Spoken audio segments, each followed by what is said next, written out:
So, welcome on this lecture. So today I will discuss the chemical equilibrium. ठीक है, chemical equilibrium आपका physical chemistry का एक important topic है. ठीक है, और इस टॉपिक से आपको 7 और 8 मार्क्स का आइदर आप सीबीएसई के स्टूडेंट्स हो या यूपी बोर्ड्स के स्टूडेंट हो या अदर स्टेट के जो भी जहाँ से बिलोंग करते हो, तो इससे आपको 8 to 10 मार्क्स का एग्जाम में मिलेगा ही मिलेगा. ठीक है, तो केमिकल इक्विलिब्रियम जो कि फिजिकल केमिस्ट्री का इम्पोर्टेंट टॉपिक है, so I will discuss today. So chemical equilibrium में हम पढ़ेंगे क्या क्या. तो इसमें सबसे जो बेसिक चीज़ है, किसी भी रिएक्शन, ठीक है, इधर वो ऑर्गेनिक है या इनऑर्गेनिक है, उसको लेके हम सारा डिस्कशन करेंगे. ठीक है, सो द केमिकल इक्विलिब्रियम यहाँ पे बेसिक जो मैंने लिया है कि organic reaction, for example organic reaction में क्या होता है, रिएक्टेंट कन्वर्ट होता है प्रोडक्ट में. ठीक है, और रिएक्टेंट अगर फुल्ली कन्वर्ट हो रहा है प्रोडक्ट में तो हम एरो का साइन मेंशन करते हैं. ठीक है, बट अगर रिएक्शन में रिएक्टेंट और प्रोडक्ट का कंसंट्रेशन इक्वल है, ठीक है, मीन्स रिएक्टेंट पूरी तरह से प्रोडक्ट में कन्वर्ट नहीं हो रहा है, तो हम एक साइन देते हैं जिसको हम बोलते हैं इक्विलिब्रियम कंडीशन. ठीक है, सो इक्विलिब्रियम स्टेट का साइन ये है एंड द नॉर्मली जो रिएक्शंस हैपन होती हैं उसमें ये है. तो दोनों में डिफरेंस क्या है आपको पता चला होगा. द सेकेंड वन इज, इस तरह की रिएक्शंस में इसको हम बोलते हैं कि रिएक्शन जो है आपका कैसी है, केमिकल इक्विलिब्रियम, मतलब रिएक्शन इक्विलिब्रियम में है. केमिकल क्यों बोल रहे हैं, क्योंकि रिएक्टेंट और प्रोडक्ट का जो नेचर होता है कैसा होता है, chemical. Okay, so this reaction is exist in the equilibrium state. ठीक है ना. So the second one, suppose it for example reactant आपका ए है and the product is B. ठीक है, सो इक्विलिब्रियम स्टेट पे रेट ऑफ फॉरवर्ड इक्वल हो जाएगा रेट ऑफ बैकवर्ड के. ठीक है, मीन्स क्या कहने का मतलब है कि रेट रिएक्टेंट आपका किस साइड है, this one is backward direction है, फॉरवर्ड आगे की तरफ. ठीक है, तो दोनों का रेट क्या है, इक्वल है. इक्वल का साइन हम बराबर के इस तरह से मेंशन करेंगे. और इसका जो ग्राफ है अगर हम देखते हैं रेट का, तो rate of forward and rate of backward, ठीक है, ये दोनों आपको एक पॉइंट होता है जहाँ पे दोनों मिलते हैं और इसको बोलते हैं क्या, एक ये क्या है, इक्वल है. ठीक है, तो इसका ग्राफ बनता है रेट वर्सेस टाइम. ठीक है, टाइम के एक पर्टिकुलर टाइम में रिएक्शन का जो रेट होता है वो क्या क्या होता है, चेंज होता रहता है. बट इन इक्विलिब्रियम स्टेट दोनों का रेट क्या है, यहाँ पे इक्वल है. So the graph will be looks like that. ठीक है, बहुत इंपॉर्टेंट ग्राफ है और ये ग्राफ यही इंडिकेट कर रहा है कि rate of forward is equal to the rate of backward reaction. ठीक है, द सेकेंड वन इज, यहाँ पे कंसंट्रेशन की बात करते हैं. तो जब भी हम रिएक्टेंट के मॉलिक्यूल क्या है ए एंड द प्रोडक्ट का मॉलिक्यूल क्या है बी, सो अगर हम बात करते हैं कि कंसंट्रेशन, तो ए का कंसंट्रेशन का जो साइन है कंसंट्रेशन का, वो हम इस तरह से मेंशन करते हैं क्योंकि हम डिस्कस कर रहे हैं किसके रिगार्डिंग, ए के concentration. So A will be looks like that, A concentration of A, इस तरह से लिखा जाएगा.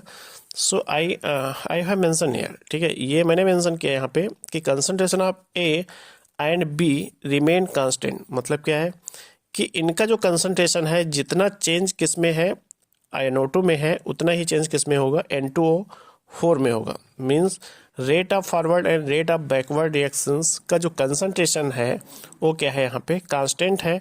और इसका जो ग्राफ बनेगा वो टाइम के वर्सेस में बनेगा. और कंसंट्रेशन और टाइम का जो ग्राफ है आपका, ये आपको लुक्स लाइक दैट. ठीक है, तो ग्राफ में हमें कोई दिक्कत नहीं होनी चाहिए कि इसमें ये इंडिकेट कर रहा है कि rate of concentration and the rate of concentration of be constant है. कांस्टेंट मतलब ये इक्वल होता तो ये दोनों टच करते हैं, बट अगर कांस्टेंट है तो ये टच नहीं करेंगे. ठीक है, so it is the meaning of that. ठीक है, फिर इक्विलिब्रियम आता है आपका द इक्विलिब्रियम कांस्टेंट. ठीक है, तो इक्विलिब्रियम कांस्टेंट क्या होता है. सो फॉर एग्जांपल इसमें हम एक रिएक्शन कॉफिशिएंट लेते हैं ए. ठीक है, रिएक्शन कॉफिशिएंट बी, और जो रिएक्टेंट है उसको हम इंडिकेट कर रहे हैं यहाँ पे कैपिटल ए से. ठीक है, तो जब भी हम इक्विलिब्रियम कांस्टेंट लिखेंगे, सो इक्विलिब्रियम कांस्टेंट हम जब भी लिखेंगे तो उसको हम इक्विलिब्रियम कांस्टेंट को जो मेंशन करते हैं वो केसी से डिनोट करते हैं. ठीक है, सो केसी इक्वल टू हो जाएगा कि सी, कैपिटल सी जो आपने ये क्या है आपके, दिस इज द प्रोडक्ट, ठीक है, रेट ऑफ फॉरवर्ड डायरेक्शन के जो प्रोडक्ट्स हैं इसका कॉफिशिएंट सी है, डी का कॉफिशिएंट स्मॉल डी है, और ए का कॉफिशिएंट ए है एंड बी का कॉफिशिएंट बी है. So you can write down the equilibrium constant of B, sorry equilibrium constant of product, product का इक्विलिब्रियम कांस्टेंट क्या है, सी एंड डी, ठीक है ना. And the equilibrium constant of reactant, equilibrium constant of reactant मतलब क्या है कि ए एंड बी, ठीक है. ये क्या है, रिएक्टेंट कैसा है, equilibrium constant of reactant, sorry. So reactant molecule A and B है तो equilibrium constant of reactant and the equilibrium constant किसका हो जाएगा, प्रोडक्ट का, ठीक है. So it is the KC equilibrium constant.